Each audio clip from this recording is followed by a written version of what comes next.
When people think of Mexico, they usually picture beaches and cenotes, but this is San Cristóbal de las Casas. Tucked in the mountains of Chiapas, its historic center feels like stepping into a completely different world, and today we're taking you along to explore.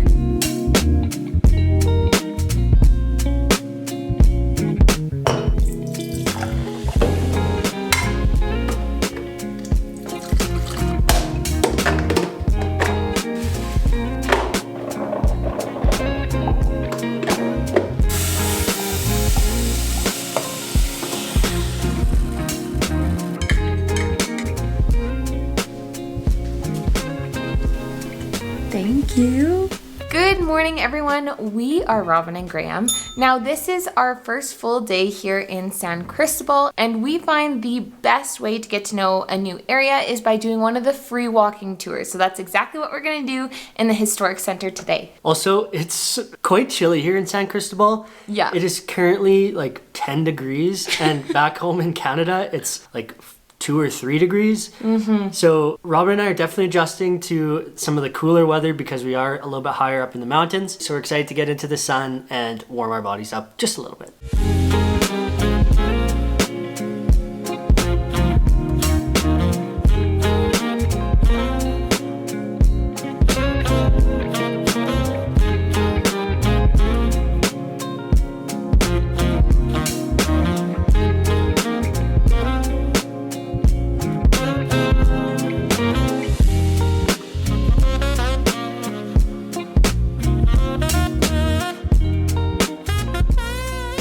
Just wanted to tell you a little bit about what we learned.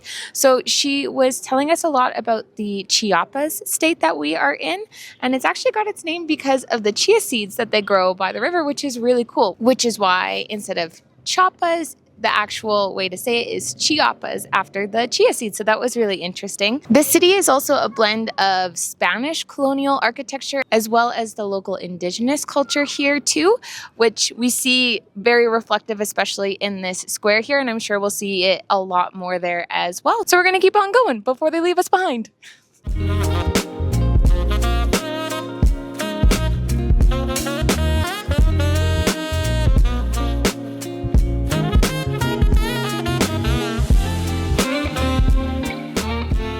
As we walk down the walking street, she's been spitting out a few different facts. One thing that we just learned is that Chiapas is one of the top drinkers in the world of Coca-Cola, and they average 1.95 liters per day per person of Coca-Cola drank, which is like nearly 2 liters of Coke per person per day. After wandering through the colorful streets of San Cristóbal de las Casas, our walking tour brought us straight into one of the busiest parts of the city, the local market. This is where locals come for everything, from fresh produce and everyday essentials to handmade textiles and street food. It's loud, colorful, and a little chaotic, but that's all part of the charm. The market is huge and completely run by local vendors. According to our tour guide, the one agreement they had with the city, though, is that the vendors can't block the main path leading to one of the city's most iconic landmarks, the beautiful Santo Domingo Church. And honestly, just walking through here for a few minutes, you can see why this place is such an important part of the city.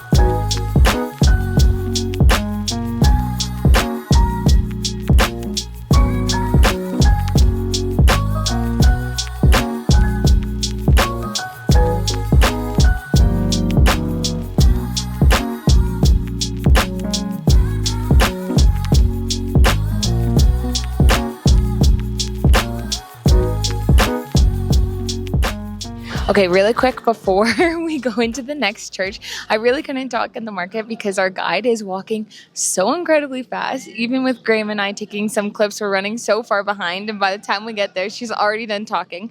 But the gist of what we learned a couple textiles that are really important to the culture here, as well as symbols and different traditions. So it's been really, really cool.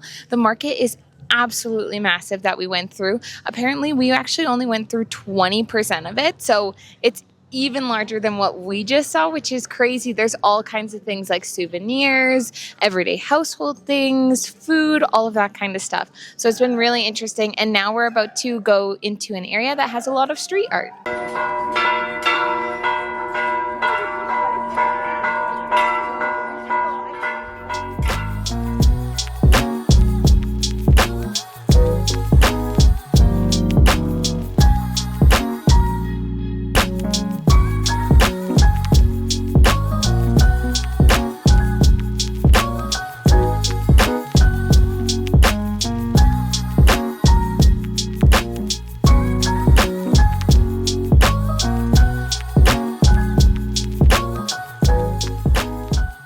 So we just stopped at another street art that kind of represented the addiction almost that lots of the people here in the Chiapas region have to Coca-Cola. It actually has a really big historical significance, or it's been around for a very long time. And in some regions, it's actually cheaper to drink than water because Coca-Cola owns some of the rights to certain brands of water. So there's just like little things that they've done or that have become normal in the Chiapas region to make Coca-Cola still one of the most drank sodas in the whole region. And it also, not get hit by a car, it also is really integrated into their religion as well, is what she was saying. She used a really cool analogy of like how you never question why there's candles at altars in churches. That goes the same with Coca-Cola here. You just never question really why it's there because it's always been there.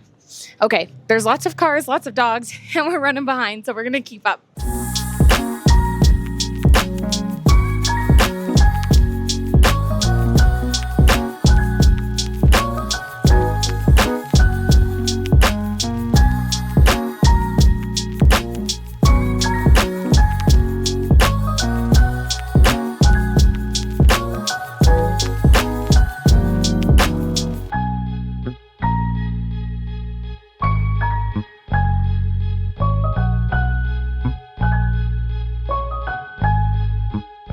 All right, so we just finished up with our walking tour. That is just one of my favorite ways to start out a new place. She gave us lots of good recommendations of where to go, what to eat, what to look out for. Yeah. She gave us lots of information on like the history of women's rights, also the history of the colonization here, And, like just so and much. and the history of Coca-Cola as And well, the history and of the importance of Coca-Cola. it. Yeah, I had no idea that it was so integrated into just like everyday life here, but also, you know, how it plays into lots of people's like religion and all of those kinds of things. It was just really interesting to learn. Yeah, I think, well, like we've said before, walking tours are probably the best way to see a new city and to get acquainted and kind of figure out where everything is and what to look for. The one here in San Cristóbal was absolutely no different. And because there was a big group today, it's a Saturday, Yeah. we definitely missed some of the information, and the dog that literally was following us from place to place,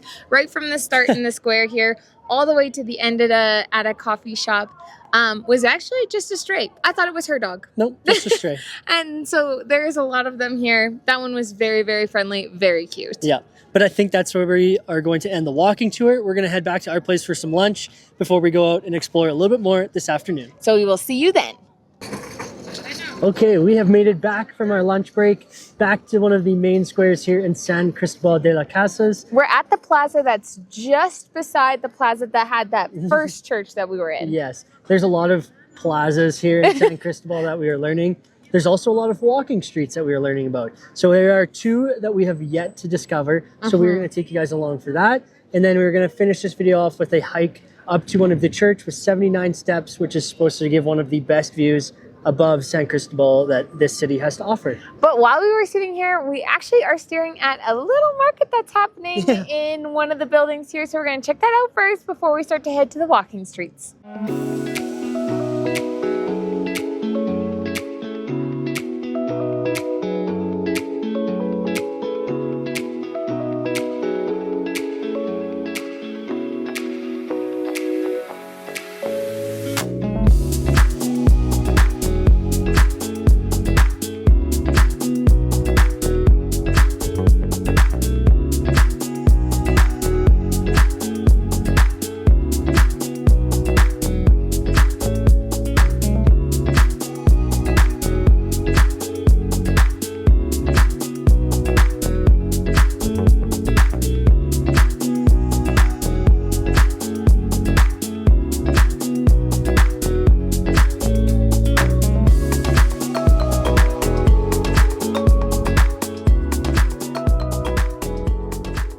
After about a half-hour walk from our place, from the main center, I guess, we have made it to the Church of Guadalupe, which is ironically at the very end of Guadalupe Street, which is actually the street that Robin and I are staying on. But to get to the top, we have 79 stairs, so I think we're gonna start that hike now.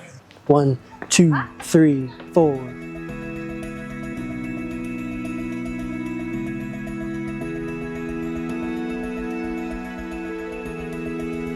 77, 78, 79.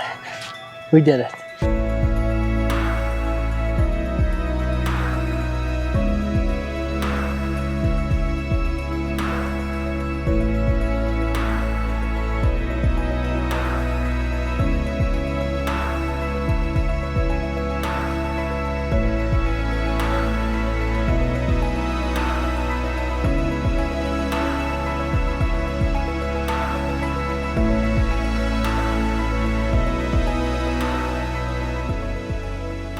I feel like from this view up here, you get a really good idea of just how big the city of San Cristóbal is and how spread out in the valley it is. So if you are here in the city, definitely do this little walk up to the church. Really, I think it was only maybe half an hour to the steps, and then the steps took us like no time. 79 steps, not terrible. So you can definitely do it.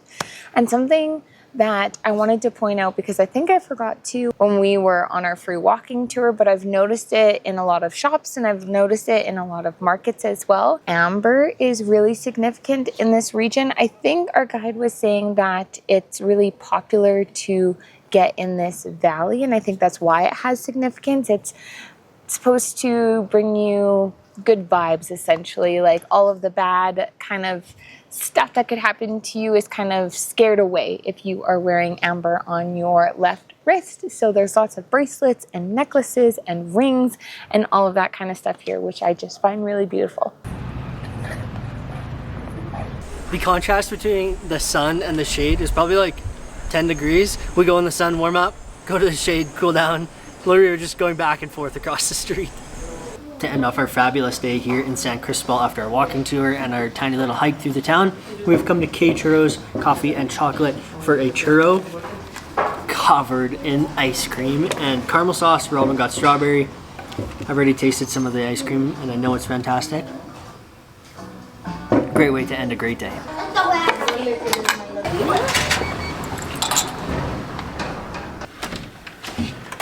The man that owns that churro place was so adorable. He was so kind. The churros were delicious. Yep. We weren't expecting them to come with ice cream, but they did, and it was so good. Yeah, I'll definitely be back there. Likely for one without the ice cream and the additional topping, just the sugar and cinnamon. And it's like 3 doors down from this place, which is a problem. It is a problem. He also is a complete doppelganger of a family friend from back at home, and so interacting with him felt like we were interacting with this family friend that we have, and that was very funny as well. But I think this officially wraps up this day here in San Cristóbal. The historic center is gorgeous. The buildings and the architecture are just so unique from really what we've seen so far, and then the surrounding mountains and the greenery and the churches on top of the hills. It's very beautiful here. Yeah, this city is fantastic, and I'm looking forward to the next few days exploring. So if you guys enjoyed this video and enjoy content like this, make sure you like and subscribe and leave a comment, as it really does help our channel. And we will see you guys in the next one. Bye-bye.